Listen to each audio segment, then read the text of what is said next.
साहब ये बताइए कि मुलाकात कितनी देर की हुई आपकी? आधे घंटे की मुलाकात की, 12 से 12:30 बजे तक। और जैसे ही मैं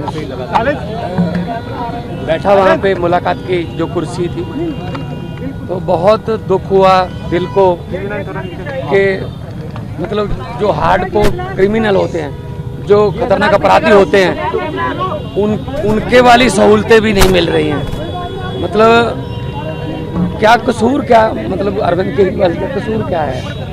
मतलब उसने अस्पताल बना दिए, यही कसूर है। उसने मोहल्ला क्लिनिक बना दिए, यही कसूर है। उसने बिजली फ्री कर दी, यही कसूर है।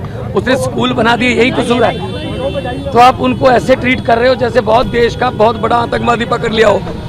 मतलब जेल के मैनुअल को देखिए, जेल का मैनुअल देखिए, इसमें ये लिखा हुआ है 602 क्लॉज है। इसमें लिखा हुआ है however the superintendent of the prison may allow well behaved prisoners to have face to face interview after giving due consideration to security and other related aspects. मतलब इससे पहले चिदम्बरम साहब जब अंदर थे तो सोनिया गांधी मिलने आती तो उनको 1 to 1 एक कमरे में बिठा के वो मुलाकात कराते थे। आज शीशे के पार जैसे बहुत बड़ा कोई हार्डकोर क्रिमिनल जो है वो बैठा हो सामने, शीशे के पार फोन पे बात करवाई।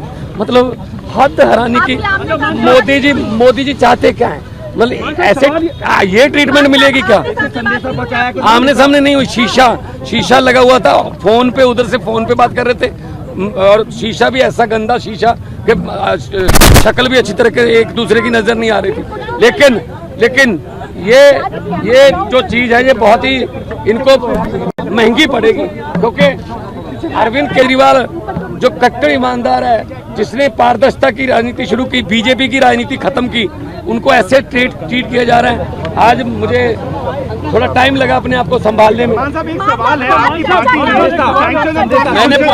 मैंने अरविंद जी से पूछा कि आप कैसे हो?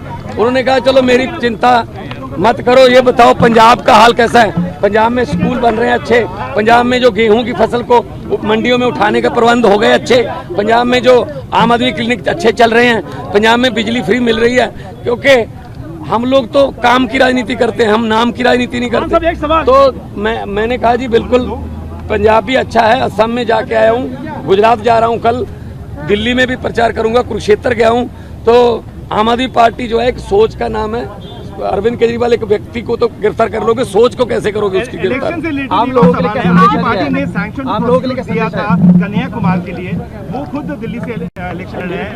ये तो इंडिया गठबंधन का अपना फैसला है जी। एक सवाल कह रहा है कि केजरीवाल के जेल में आने के बाद पार्टी में भगदड़ मच चुकी है। पार्टी कौन कहता है भगदड़ मच चुकी है? आम आदमी पार्टी एक डिसिप्लिन ग्रुप है। आम आदमी पार्टी एक बहुत ही मतलब डिसिप्लिन में रहने वाली जमात है। हमारी पूरी पार्टी एक साथ है, चट्टान की तरह हम अरविंद केजरीवाल के साथ खड़े हैं और आएंगे, बाहर आएंगे। और 4 जून को, ये बात मेरी नोट कर लेना, स्क्रीन रिकॉर्डिंग करके रख लेना, 4 जून को जब देश में रिजल्ट आएंगे तो आम आदमी पार्टी एक बहुत बड़ी पॉलिटिकल शक्ति बन के उभरेगी।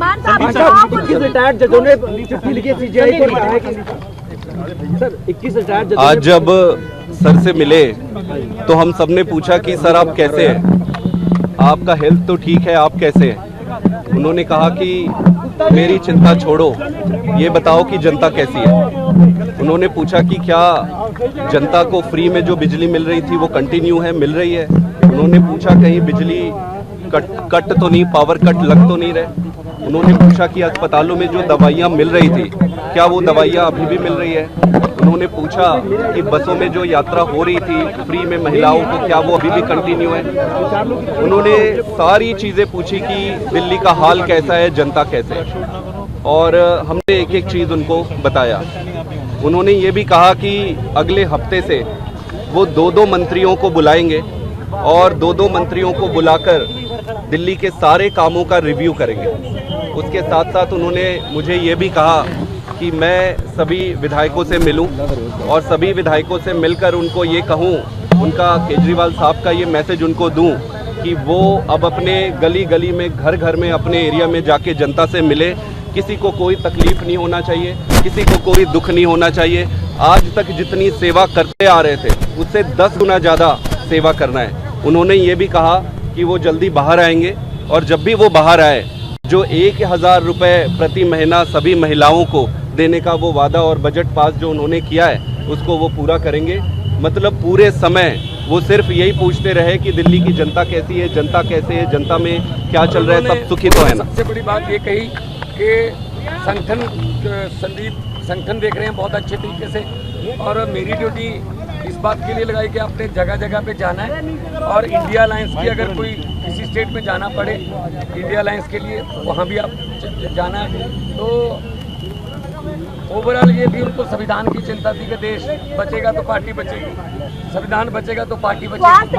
21 रिटायर्ड जजों ने चिट्ठी लिखी सीजीआई को कहा कि बदनाम किया जा रहा है। 21 रिटायर्ड जजों ने चिट्ठी लिखी सीजीआई को कहा कि जुडिशरी को बदनाम किया जा रहा है। देखो पता क्या है, देश में जो हालात हो गए हैं, किसी को पूछ लो, दुकानदार को पूछ लो, वो भी कहेगा गलत हुआ है, ये गलत हुआ है। अरविंद केजरीवाल को गलत उन्होंने अंदर करा है। ये सिर्फ और सिर्फ चाहते हैं विपक्ष ना हो, हम ही इलेक्शन लड़ें और हम ही जीतें। ये तो फिर पुतिन वाली बात हो गई ना, फिर डेमोक्रेसी कहाँ गई, ये तो डिक्टेटरशिप हो गई। इसलिए हम लड़ेंगे, देश के लिए लड़ेंगे, देशभक्त लोग हैं हम, और उन्होंने हमें ये अंदर से मैसेज दिया है कि बाहर जाके कार्यकर्ताओं को और सब एमएलए और मंत्री साहबानों को बोलो कि मेरी चिंता ना करें, जनता की चिंता करें, पब्लिक की चिंता करें। स्वाद ठीक है, देखो कौन सा कोई उधर दूसरी तरफ बिठा रखे थे। जब सोनिया गांधी चिदम्बरम को मिलते थे तो एक कमरे में बैठ के मिल लेते थे, प्रकाश सिंह बादल भी यहाँ मिलने आते थे तो कमरे में बैठ के मिलते थे। पता नहीं क्यों दुश्मनी इतनी है कि हमें आतंकवादियों की तरह ट्रीट किया जा रहा है। कोई बात नहीं, हम वो पत्ते नहीं जो शाख से टूट कर गिर जाएंगे। आंधियों को कह दो अपनी औकात में रहें।